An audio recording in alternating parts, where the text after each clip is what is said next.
Le psaume 18 est un hymne de louange de David, écrit après sa libération d'une grave détresse, probablement lors de son évasion de la main de Saül. Il commence par une proclamation d'amour envers Dieu.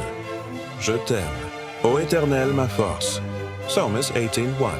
Ce verset établit le ton du psaume, où David exprime sa profonde gratitude et honore la puissance et la protection de Dieu dans sa vie. Ce psaume est divisé en sections qui décrivent les actions de Dieu en réponse à la supplication de David. Les versets 5 à 19 relatent la période de danger et la façon dont David crie à Dieu pour être sauvé.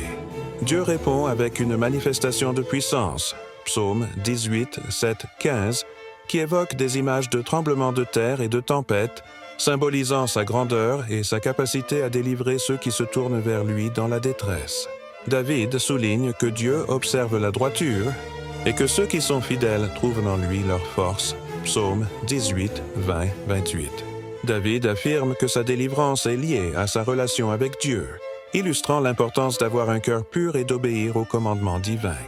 Cette conception souligne la justice de Dieu, qui récompense ceux qui marchent dans ses voies.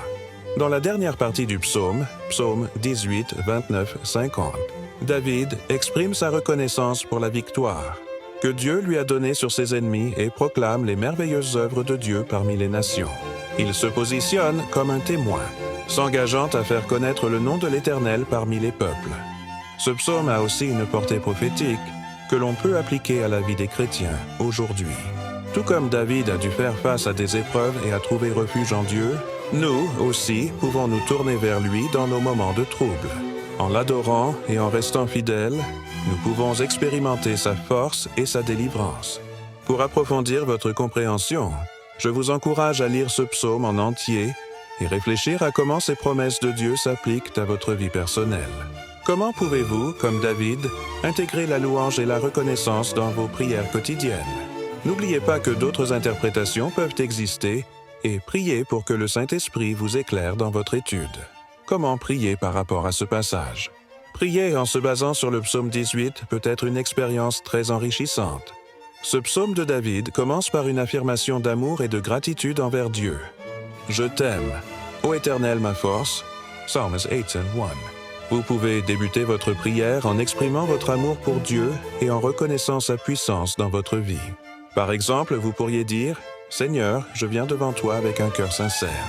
Je t'aime et je t'adore pour ta force et ta bonté. » Ensuite, lorsque David parle des dangers auxquels il a fait face et de sa supplication à Dieu, versets 5-19, vous pourriez utiliser cette section pour confier vos propres luttes et défis à Dieu.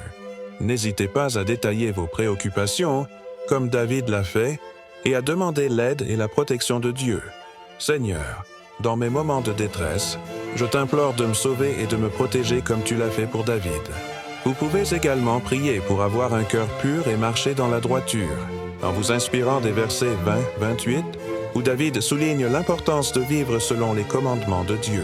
Une prière appropriée pourrait être « Aide-moi, Seigneur, à vivre selon ta volonté, à rester fidèle à tes enseignements et à rechercher la droiture dans toutes mes actions. » Finalement, tout comme David termine le psaume en glorifiant Dieu pour ses délivrances et ses victoires, versets 29-50, il est précieux de rendre grâce à Dieu pour ses bienfaits dans votre vie.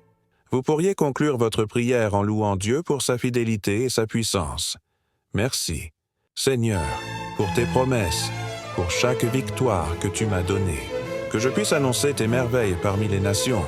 En résumé, prier en vous basant sur le psaume 18 implique de exprimer votre amour et votre adoration envers Dieu, détailler vos luttes et confiez-les à lui prier pour une vie de droiture et de fidélité, rendre grâce pour ses délivrances et ses bénédictions. Prenez le temps de prier et demandez au Saint-Esprit de vous guider dans chacun de ces points. Souvenez-vous que d'autres interprétations existent. Alors priez et laissez le Saint-Esprit vous éclairer dans votre démarche.